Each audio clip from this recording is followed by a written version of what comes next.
Sawah tinggi. Inna Ano ko ya? anzarnakum azaban qariba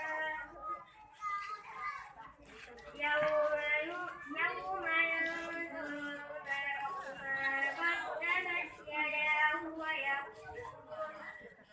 Alhamdulillah Pak, Masya Allah, saya sebagai tokoh masyarakat di sini sangat berterima kasih baik sama Ustadz Henry Asibuan dan seluruh keluarganya yang ada di Huta Salim ini. Ya, karena kenapa begitu? Karena kami sangat menikmati masalah hukum agama dari dia. Karena dia sudah membimbing anak kami dan termasuk keluarga kami, termasuk saya sendiri. Karena Ustadz Abu Jar itu cukup akrab dengan kami. Dia sudah mendidik anak kami dan lagi sudah mendidik kami sebagai orang tua, baik membaca Al-Quran, baik membaca Iqra. Itulah saya sangat berterima kasih. Daripada itu saya sangat mendukung usaha dia tentang agama, karena dia ini bisa mencerdaskan anak-anak, juga bisa mencerdaskan orang tua. Alhamdulillah, terima kasih. Mudah-mudahan apa yang diperbuatkan itu diridhokan oleh Allah Subhanahu wa taala, dimudahkan rezeki, dipanjangkan umur, sukses dalam kehidupan dia, baik keluarga dia. Amin amin ya rabbal alamin. Nahmaduhu wa nusalli wa nusallim ala rasulil karim, amma ba'd.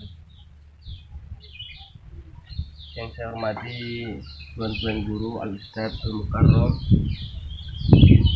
serta jamaah religi yang dimuliakan Allah.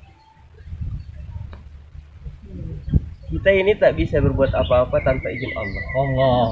Termasuk saya juga duduk di sini karena Allah. Karena Allah lah yang menciptakan kita. Kenapa kok sering harus diulang-ulang Allah yang menciptakan kita? Karena kita sering lupa. Apa tujuan hidup kita di atas dunia ini? Tujuan hidup kita di atas dunia satu perkara saja yang dikatakan Allah dalam Al-Quran dalam surah Az-Zariyat ayat 55. Wa ma khalaqatul jinna wal insa illa liya'budun. Dan tidaklah kuciptakan jin dan manusia kecuali untuk beribadah kepada. Tapi kita jangan lupa sambungan ayat ini, wazakir fa inna dzikra tanfa'ul mu'minin.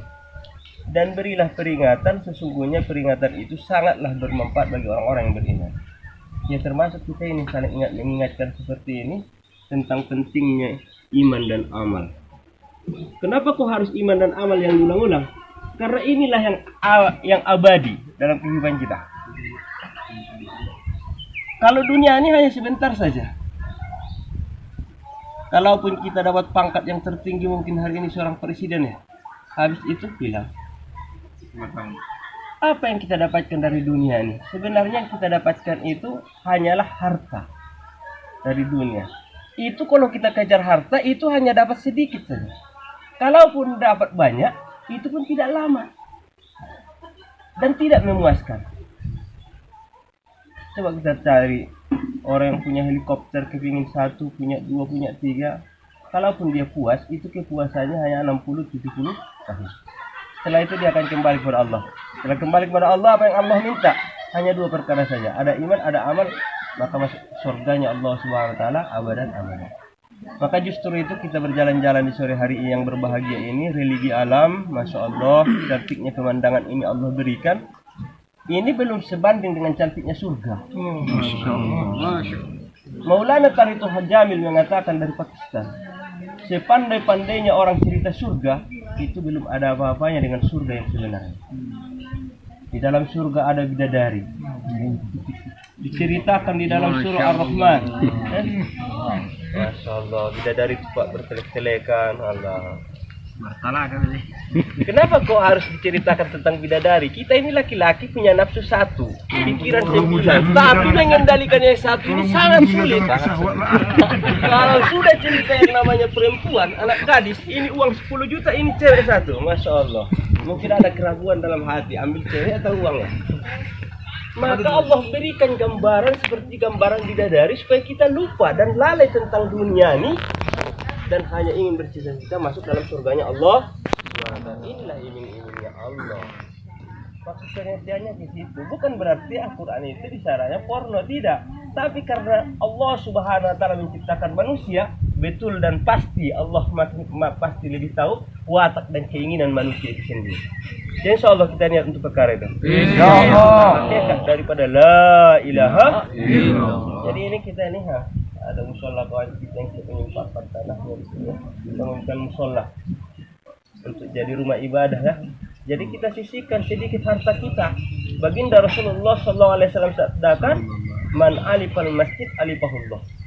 Barang siapa yang mencintai masjid, maka Allah akan mencintai dia. Ciri-ciri tanda-tanda orang yang mencintai masjid adalah mau membangun masjid.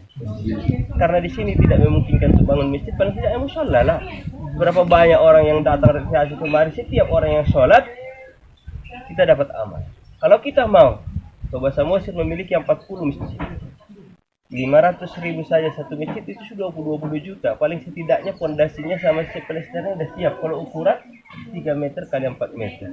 Dan insya Allah kita semua siap untuk korban dalam perkara ini. Ini yang dapat saya sampaikan dalam religi alam kali ini. Mudah-mudahan bermanfaat untuk kita semua. Saya akhiri. Akhirul kalam. Assalamualaikum warahmatullahi wabarakatuh.